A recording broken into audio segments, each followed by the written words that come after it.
Kutokana na nini? Kwa sababu matokeo ya mpira tunasema ni kawaida. Ni kawaida, lakini hali inayotokea pale sio kawaida. Unaona mwenyewe watu hawajitumi. Kuna tatizo, wale wachezaji wameajiriwa, hawezi kutazama matatizo, lakini tatizo ni uongozi. Hawa mashabiki wenzetu wenye njaa wanapewa hela, watashindwa kuongea haifai na wachezaji, wanatukosea hata kama na majina. Wanatukosea. Tatizo liko wapi? Tatizo la uongozi, wakae watusajilie wachezaji wazuri, wakae chini vizuri, kwa migogoro watu kwenda sawa. Kama kuna migogoro tunakiuka kauli yetu, kauli mbiu inasema kwamba nguvu moja inakuwa haipo tena. Yote babu, umesikia kabisa mpoto mfuata Okero huko. Wamepata Okero huko.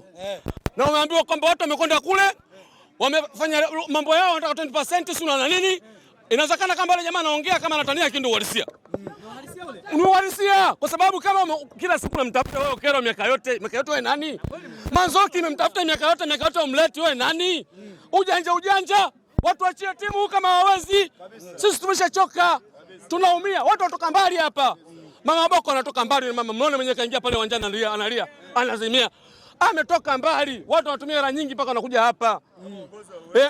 Kama uongozi hauwezekaniki, hii timu haiache, sisi tutaishi. Kwani wachezaji wote walioko pale hawafai kuchezea Simba? Wale wachezaji wana viwango. Wana viwango. Wanavyo. Nasema hivi, viwango wanavyo. Shida ni kwamba uongozi unaleta shida. Pale kuna maelekezo brother. Kuna maelekezo. Kumbuka mwajiri wako ndo anakupa nani job description yako. Kiongozi anaambia wachezaji wasicheze vizuri. Inakwambiaje sio wamegawanyika viongozi? Viongozi wamegawanyika. Wewe chukua mfano mdogo tu.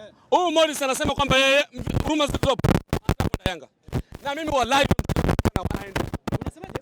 Wallahi aende kwa sababu tunampotezea muda. Morris huyo tunampotezea muda. Unamweka nje wewe, unahangaika nani? Kibu anaingia mle ndani, hana game fitness.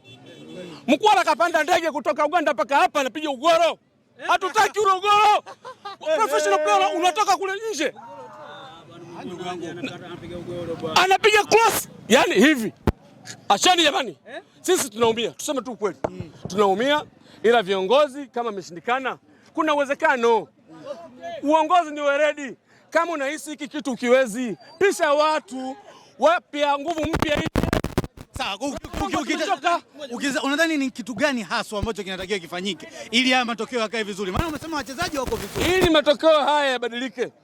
Kwanza kabisa cha kwanza, kiongozi ambaye anajitambua hatimizi majukumu yake. Ni kiongozi gani? Siwezi kumtaja. Siwezi. Na wajua sio ndio namjua, na wajua. Bro vipi? Wako wengi. Wako wengi, watuachie timu ya kwao binafsi. Wanajua wanachokipata kwa sababu bro, nikwambia kitu moja. Sikia. Unapokuwa unaongoza group la watu, unaona group la watu hawakubali.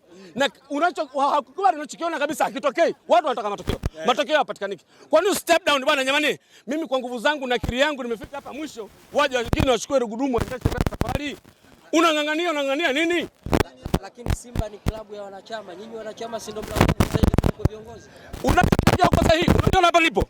Yaani kesho wallahi kama ungekuwa unanijua, kesho utaambia nisifikie uwanjani. Niko hapa nimeongea. Yule mmoja sikavaa kofia pale. Anasema wachezaji si nini analaumu wachezaji. Sijui kapewa nini yule. Sijui kapewa nini mpaka anajitetea vile. Kwa sababu mchezaji anapokuingia uwanjani anajua kazi yake ni nini. Lakini kunapokuwa na disappointment aina yoyote hawezi kutoa result.